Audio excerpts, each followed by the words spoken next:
origina el cáncer? Bueno, es importante saber que el cáncer, su origen es multifactorial, es decir, diversos factores van a intervenir en su aparición. Se ha relacionado la aparición de cáncer con algunas infecciones por virus o bacterias. Por ejemplo, la infección por virus de Epstein-Barr se ha relacionado directamente con la aparición de un linfoma agresivo, que es el linfoma de Burkitt, o la infección por el virus del papiloma humano con cáncer cervical, la infección por virus de hepatitis B con cáncer hepático, y algunas bacterias que también se relacionan con cáncer, la infección por el Helicobacter pylori, que también se ha relacionado con cáncer a nivel de gastrointestinal. La radiación, bueno, sabemos que existen radiaciones de baja potencia y de alta potencia. Las de alta potencia son las que se utilizan en el tratamiento del cáncer en la radioterapia.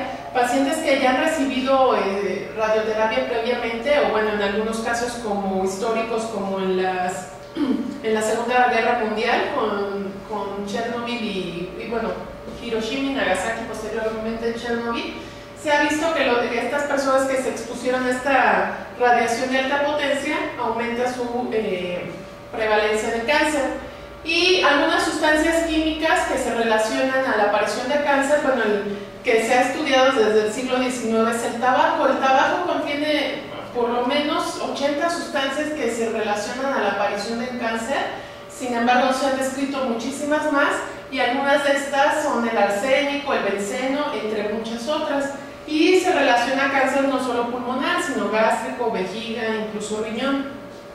La herencia, cuando se tienen familiares con cáncer, sí se cuenta con cierto riesgo de padecer cáncer, aunque bueno, como vemos, se necesita toda una conjunción de factores.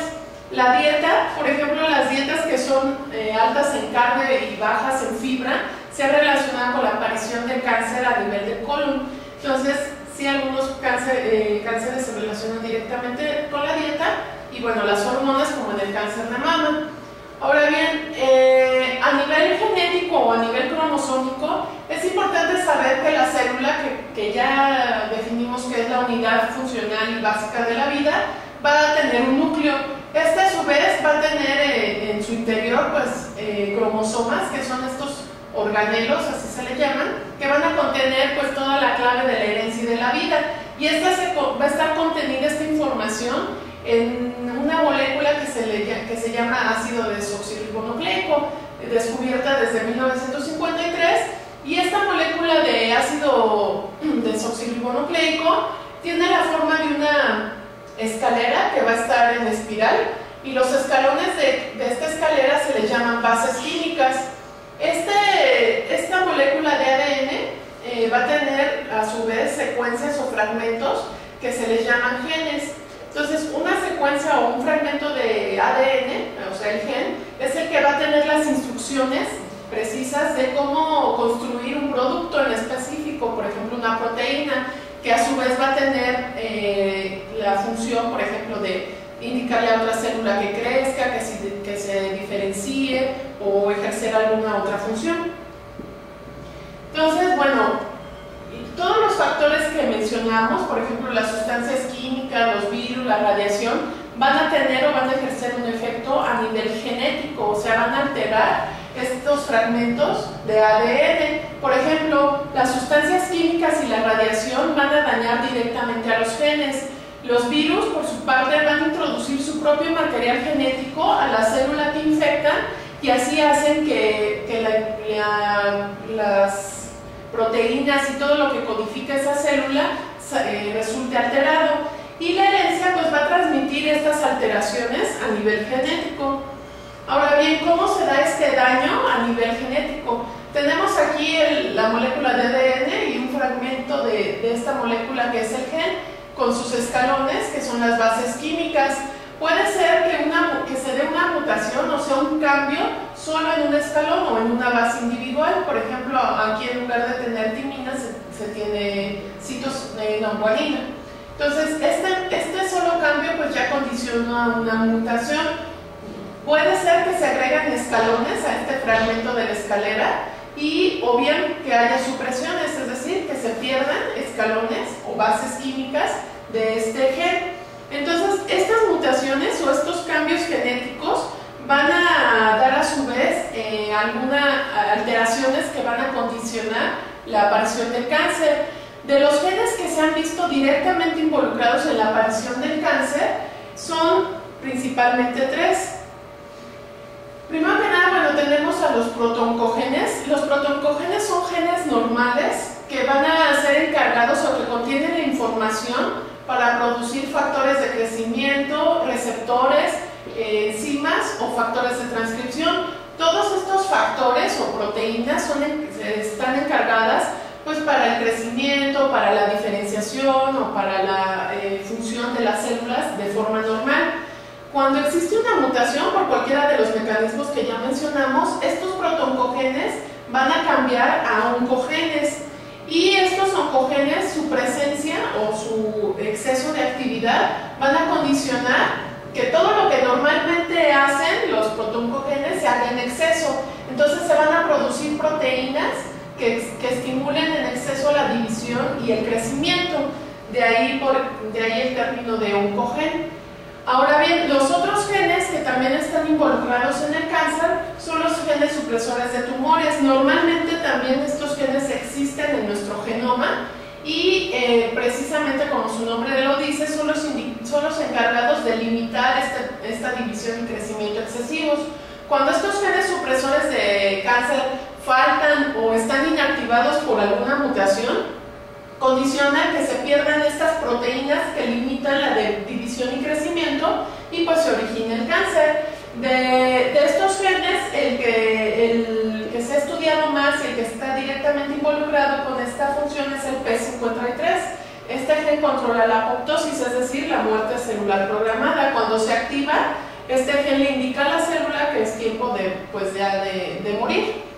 Y los genes encargados de la reparación del ADN. Estos genes monitorean si hay algún daño o alguna mutación en el gen para inactivarlos. Cuando estos genes de reparación del ADN mutan, pues se pierde esta reparación del ADN y se empiezan a acumular mutaciones. O sea, estos genes son los encargados de detectar mutaciones en estos otros dos. Hablando de cáncer, cuando se pierde la función de estos genes, pues estas mutaciones se empiezan a acumular, y bueno, lo que sucede es de que inicialmente existe esta mutación que inactiva un gen supresor de cáncer, entonces las células empiezan a crecer, sin embargo, solo crecen, aún no invaden, no tienen alguna otra alteración, solo empiezan a crecer. Cuando se acumulan más mutaciones, y estas mutaciones son capaces de inactivar a los genes de reparación, entonces estas células ya se convierten en células malignas, que ya van a empezar a crecer, pero también empiezan a invadir tanto los tejidos vecinos como tienen la capacidad de invadir vasos sanguíneos. Más o menos el tiempo que se relaciona esta invasión de vasos sanguíneos es cuando ya los protoncogenes mutan a oncogenes. Entonces estas células ya son capaces de invadir vasos sanguíneos o linfáticos y dar metástasis o enfermedad a distancia. Ahora bien, en cuanto al diagnóstico, es importante recordar que la primera condición para sospechar el cáncer para diagnosticar cáncer es sospecharlo, ya que no existen manifestaciones típicas de esta enfermedad. Los tumores localizados normalmente no presentan ninguna sintomatología y bueno, cuando ya es importante detectarlos a tiempo antes de que presenten metástasis o enfermedad a distancia, porque las metástasis limitan el tratamiento. Las bases del diagnóstico para un paciente con cáncer es el estudio histológico, es decir, a nivel de microscopio, y para limitar qué tanto se ha extendido ese cáncer, bueno, algunos estudios de extensión, por ejemplo, ultrasonido, tomografía o radiografías. En cuanto a la clasificación, bueno, se hace en base a la microscopía, es decir, se toma una muestra del tumor o de las células cancerígenas y se observan al microscopio. Entonces, entre más apariencia anormal y más células en división haya, pues más tendencia tiene este cáncer al crecimiento, a la diseminación y a resistir al tratamiento. Entonces, de forma histológica o microscópica tenemos cánceres de bajo grado y de alto grado. De bajo grado o grado 1 o 2 es cuando las células que se observan al microscopio tienen pocas anormalidades. Ya de grado 3 o 4 pues se acumulan estas anomalías. Y la otra condición para estadificar los tumores se basa en el sistema TNM, es decir, el tamaño del tumor y qué tanto ha invadido tejidos a su alrededor. El N, que se refiere al número de ganglios afectados, es decir, cuando el tumor crece e invade ya ganglios linfáticos y envía estas células a invade vasos linfáticos y envía las células a los ganglios afectados. Y la presencia de metástasis cuando ya hay afección en órganos a distancia. Entonces, dependiendo del tamaño, del número y de si hay o no metástasis, es que se les dan los estadios a los diferentes tipos de cánceres.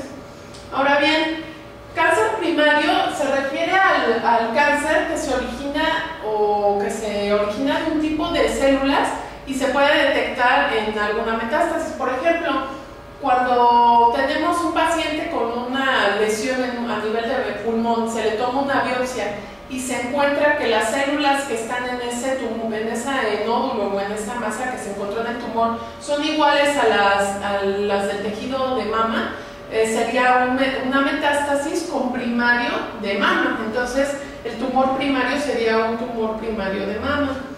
Y el diagnóstico de cáncer secundario es que no se parece a algún tejido y en algunos casos incluso no se puede determinar de dónde se origina. Por ejemplo, cuando igual en un paciente se encuentra una lesión, digamos a nivel del pulmón, se toma una biopsia y solo se reporta adenocarcinoma, es decir, un cáncer que proviene de glándulas. Bueno, este cáncer puede venir de cualquier tejido que tenga glándulas, pero no sabemos el órgano el que le dio origen. Estos tipos de cánceres se les llama cánceres con primario desconocido. Y bueno, en cuanto al tratamiento, las pautas para el tratamiento, es importante recordar que finalmente el tratamiento del cáncer, su finalidad es la curación o erradicación de la enfermedad, y la principal limitante para la curación es la presencia de metástasis. Cuando la curación no es posible, se busca la paliación, esto es prolongar el mayor tiempo posible la vida del paciente con una calidad razonablemente buena de vida. Y bueno, el primer tratamiento a considerar es la cirugía, la cirugía oncológica, y esto es debido a que cuando la enfermedad está limitada, es decir, no hay enfermedad sistémica, la cirugía es un tratamiento curativo. Cuando ya hay enfermedad metastásica, la cirugía nos sirve para controlar el volumen tumoral y para prolongar la supervivencia y mejorar la calidad de vida del paciente. La radioterapia se basa en el principio de la radiación. La radiación se refiere a esta capacidad de propagarse la energía, ya sea como ondas electromagnéticas, por ejemplo los rayos UV, los rayos gamma, o en forma de partículas subatómicas, electrones, neutrones a gran velocidad, por ejemplo los rayos X. Entonces, cuando estas radiaciones se ionizan, es decir, que tienen o se producen iones o átomos cargados eléctricamente, pues nos da origen a radiación ionizante, es decir, que tienen estos átomos o estos iones, y radiación no ionizante. La radiación ionizante, que es la radiación de alta potencia, es la que se utiliza en la radioterapia. Ahora bien, el empleo de radiaciones ionizantes para destruir células cancerosas pues se ha visto desde el siglo XIX y conforme ha evolucionado el estudio y el tratamiento de estas enfermedades, se ha visto que la radioterapia se adecua a cada enfermedad y al estadio de la enfermedad. Puede ser incluso una terapia única en tumores que son radiosensibles o que responden altamente a la radioterapia. Por ejemplo, el linfoma de Hodgkin o el linfoma no Hodgkin en estadios clínicos 1 y 2. Cuando no se puede realizar ninguna otra intervención, por ejemplo en cáncer de páncreas, de vejiga, de cerebro, es decir, que no se puede hacer una cirugía, no se puede quitar un pedazo de páncreas o de vejiga, o no se puede quitar la totalidad, se utiliza para reducir el tamaño del tumor.